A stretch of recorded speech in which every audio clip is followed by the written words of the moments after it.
Stay vacancy round कब होगा, mop up round कब, मतलब स्टे वैकेंसी राउंड कब होगा, सारे लोग मैसेज कर रहे थे, कमेंट भी कर रहे थे। तो इसका नोटिस आ चुका है स्टे वैकेंसी राउंड। अब इसमें ये बात आता है कि स्टे वैकेंसी राउंड के लिए फ्रेश रजिस्ट्रेशन जो है ये अप्लाई, मतलब ये किया है कि सारे लोग को फ्रेश रजिस्ट्रेशन करना है, ठीक है। और यहाँ पे ये कुछ 5 पॉइंट मेंशन है जिसमें ये लिखा है कि ये सारे लोग जो है स्टे वैकेंसी राउंड के लिए एलिजिबल नहीं हैं, ठीक है। तो कौन लोग एलिजिबल नहीं है, देखो सारे लोग, जो लोग भी मतलब जिन लोगों को कहीं भी किसी भी स्टेट के थ्रू या अपने बिहार के थ्रू या किसी दूसरे स्टेट के थ्रू या ऑल इंडिया कोटा के थ्रू कहीं भी कॉलेज नहीं लिए, कहीं भी एडमिशन नहीं लिए हो, तो वो सारे लोग स्टे वैकेंसी राउंड में फ्रेश रजिस्ट्रेशन कर सकते हो। उसका जो प्रोसेस है रजिस्ट्रेशन करने का सेम है, वही फीस लगेगा 1200 रुपये, और मतलब जनरल OBC के लिए 600 रुपये, SC ST के लिए, ठीक है। और सिक्योरिटी मनी भी है, सिक्योरिटी मनी भी वही जो राउंड 1 के टाइम पे रजिस्ट्रेशन के टाइम पे सिक्योरिटी मनी जितना लग रहा था प्राइवेट कॉलेज वगैरह के लिए, तो वो सिक्योरिटी मनी भी उतना ही लगेगा।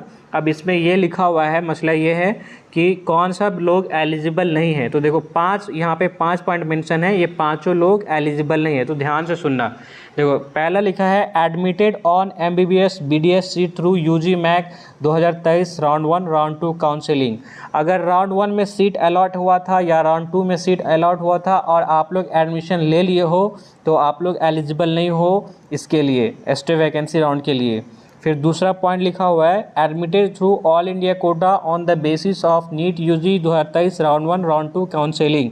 अगर राउंड 1 राउंड 2 के थ्रू आपको ऑल इंडिया कोटा से सीट मिला था और एडमिशन ले लिए हो, तो आप एलिजिबल नहीं हो। फिर तीसरा पॉइंट लिखा हुआ है C point admitted through NEET UG round 1 round 2 round 3 stray vacancy round counselling conducted by other state, या किसी दूसरे स्टेट के द्वारा राउंड 1 राउंड 2 राउंड 3 या स्टे वैकेंसी राउंड में जो काउंसलिंग हुआ था उसमें आप एडमिटेड हो गए हो, मतलब सीट अलॉट हुआ और कॉलेज में एडमिशन ले लिए हो, तो आप स्टे वैकेंसी राउंड के लिए एलिजिबल नहीं हो, ठीक है। अब यहाँ पे मसला ये आता है कि कुछ लोग ऐसे भी हैं जो मान लो राउंड 1 में उनको कॉलेज अलॉट हुआ लेकिन वो रिपोर्ट नहीं कर पाया, इसी वजह से काउंसलिंग से बाहर हो गया। या फिर कुछ ऐसे लोग हैं जो जिनको राउंड 2 में सीट अलॉट हुआ था, MBBS का हो या BDS का हो या वेटनरी का हो, राउंड 2 में सीट अलॉट हुआ था लेकिन वो फिजिकली रिपोर्ट नहीं कर पाए उस कॉलेज में और वो काउंसलिंग से बाहर हो गए, तो वो लोग को टेंशन नहीं लेना है, ठीक है। जिन लोगों को भी राउंड 1 राउंड 2 में, ठीक, या ऑल इंडिया कोटा के थ्रू राउंड 1 राउंड 2 राउंड 3 में अगर सीट अलॉट हुआ था और एडमिशन नहीं लिए हो, ठीक है, तो वो लोग स्टे वैकेंसी राउंड के लिए एलिजिबल हो, ठीक है। फिर से सुन लो, जो लोग सीट अलॉट हुआ था राउंड 1 या राउंड 2 में नीट UG के ऑल इंडिया कोटा के थ्रू भी या UG मैक के थ्रू, लेकिन एडमिशन नहीं लिए हो, रिपोर्ट नहीं कर पाए थे किसी वजह से, तो एलिजिबल हो, ठीक। फिर तीसरा पॉइंट लिखा हुआ है कि admitted through NEET round 1 round 2 round 3 stray vacancy round conducted by other state, दूसरे स्टेट के थ्रू अगर ये अलॉट हुआ था और एडमिटेड हो चुके तो एलिजिबल नहीं हो। D पॉइंट लिखा हुआ है allotted on MBBS BDS seat through UG मैक राउंड 23 काउंसलिंग।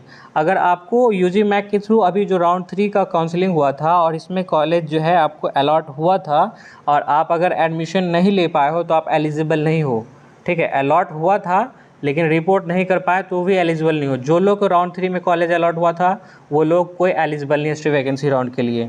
और E पॉइंट लिखा हुआ है allotted through all India quota on the basis of NEET UG round 3 stray vacancy round counselling, या ऑल इंडिया कोटा के थ्रू राउंड 3 में या stray vacancy round में सीट अगर अलॉट भी हुआ था ना, रिपोर्ट किए या नहीं किए, अगर सीट अलॉट भी हो गया राउंड 3 में या स्टे वैकेंसी राउंड में ऑल इंडिया कोटा के थ्रू, तो आप एलिजिबल नहीं हो।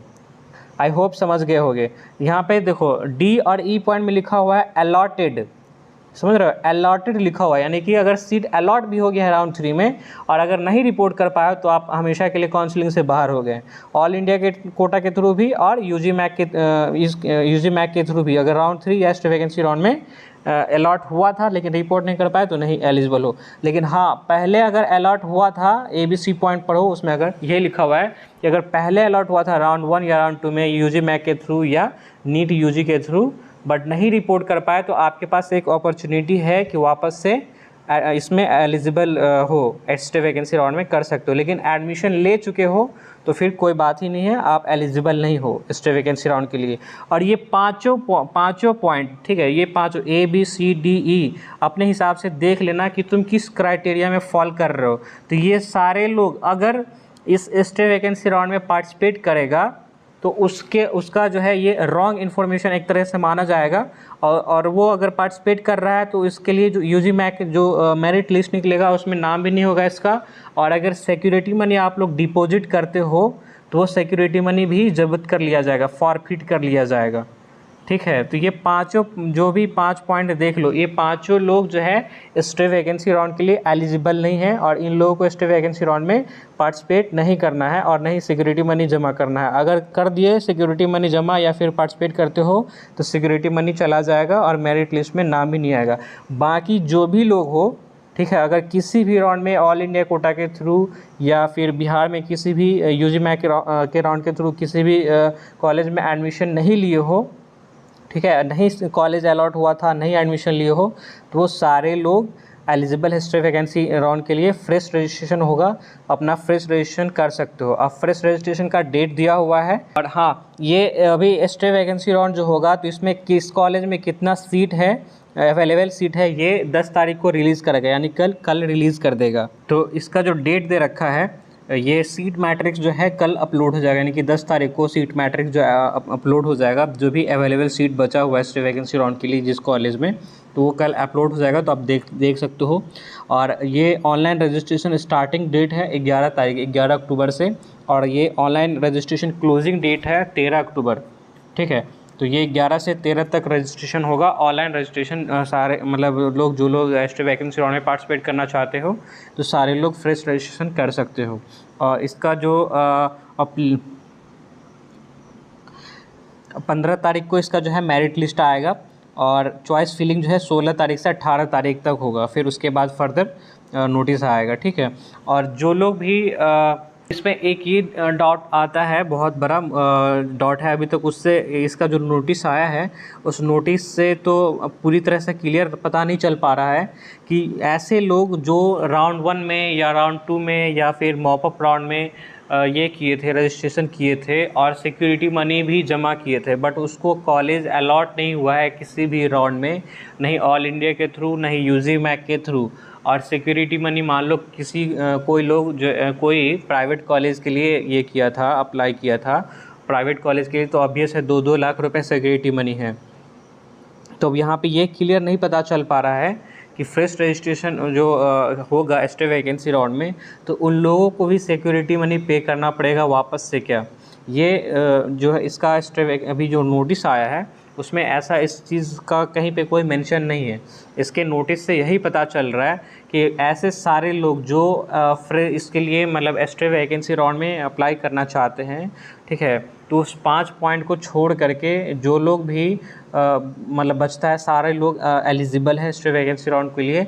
और जो लोग भी एक्स्ट्रा वैकेंसी राउंड में पार्टिसिपेट करना चाहते हैं उनको फ्रेश रजिस्ट्रेशन भी करना पड़ेगा और सिक्योरिटी मनी भी वापस से जमा करना पड़ेगा। अभी जो नोटिस आया है उस नोटिस से यही पता चल रहा है, ठीक है। तो कुछ लोग मेरे ख्याल से ऐसे भी होंगे जो राउंड 3 में मतलब रजिस्ट्रेशन किए होंगे और फीस सिक्योरिटी मनी भी जमा किए होंगे, तो उसका सिक्योरिटी मनी क्या होगा, वापस अभी मिलेगा या नहीं मिलेगा, इस पर अभी कुछ क्लियरली पता नहीं चल पा रहा है, ठीक है। होप आप लोगों का वो समझ में आया होगा, जो भी डाउट था वो क्लियर हुआ होगा। अगर फिर भी किसी को कोई दिक्कत है, किसी पॉइंट में कुछ नहीं समझ में आ रहा है, तो आप कमेंट कर सकते हो या फिर मुझे इंस्टाग्राम पे DM भी कर सकते हो। मेरे से जो भी समझ में आएगा पॉसिबल होगा मैं आप लोगों को बता दूँगा, ठीक है। तो आप अपने ध्यान से जो लोग भी काउंसलिंग में पार्टिसिपेट करना चाहते हैं